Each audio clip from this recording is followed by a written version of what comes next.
Hello, everyone.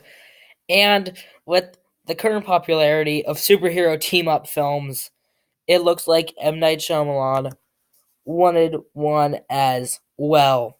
So, this trilogy has been building up since the year 2000 with the release of Unbreakable, and then continued with the surprise sequel, Split, and then they came together in the movie Glass. So let's get into ranking all three. What are they calling it? Like Eastrail 177 Trilogy, I think is the official name, but let's get right into this. So, last place, I have Split.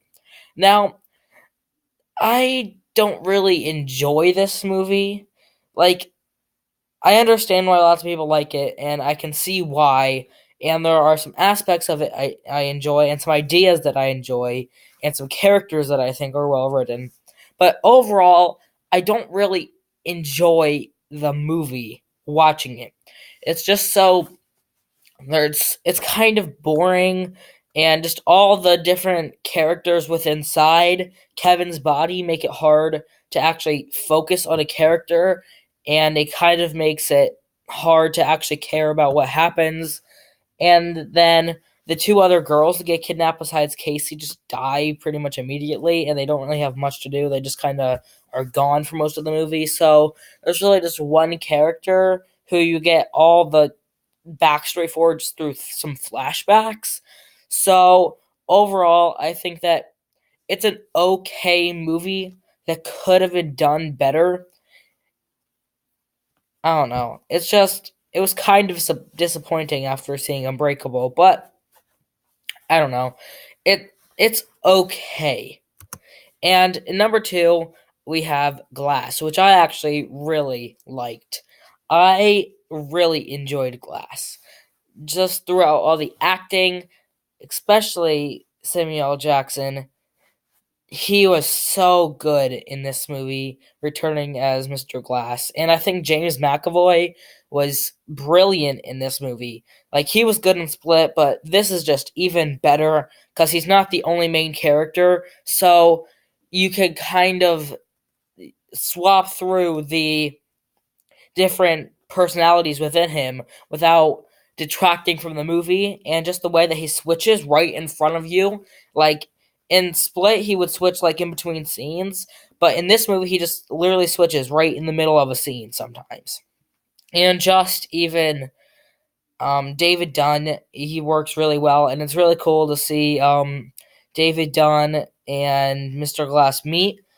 I don't know, you could call it the Horde, I guess, the Beast, Kevin, whatever you want to call it, whatever you want to call him. I guess you can pick whichever name you want, but that is really interesting, and lots of people are saying that they hate the third act in this movie. I kind of like it. I really do enjoy this movie. I really enjoyed the final battle, and I think that I know what people don't like about the third act, but I personally enjoy it, and there are some issues I have with it, but there is I really enjoy it, and I don't think that it deserves the hate that it gets, like a 35 on Rotten Tomatoes. No, that I don't think that's right. But I really enjoy this movie, and I think that I'll rewatch it a lot. Actually, like this is probably the one that I'm gonna rewatch the most. Um, I don't know. It's just like seeing them team up is just more fun than seeing them in their single movies, but I don't think it's the best one. The best one is Unbreakable. Now, this movie is so good. It's probably my top 15 superhero movies ever. It's just phenomenal, and the acting here is so good, and the twist ending that Samuel L. Jackson is the villain is it's pretty good. And I think that David Dunn is just really an interesting character, and how he doesn't want to believe that he has superpowers, but he does, and he has to use them for good. And Samuel L. Jackson is the opposite, so that's how you know he's the villain. And I don't know, just the way it's shot too. Some scenes, like man, it's really good, and I just absolutely love Unbreakable. If you haven't seen Unbreakable, and I don't know. Well, if you haven't seen Unbreakable, I don't really know why you're watching this video, but if you haven't seen it, go watch it. It is just amazing. And I think that this is a pretty great trilogy, and I think that it will go down in history for one of the best superhero trilogies. So, thank you guys for watching. Let me know your ranking in the comments below, and I'll see you guys next time. Bye.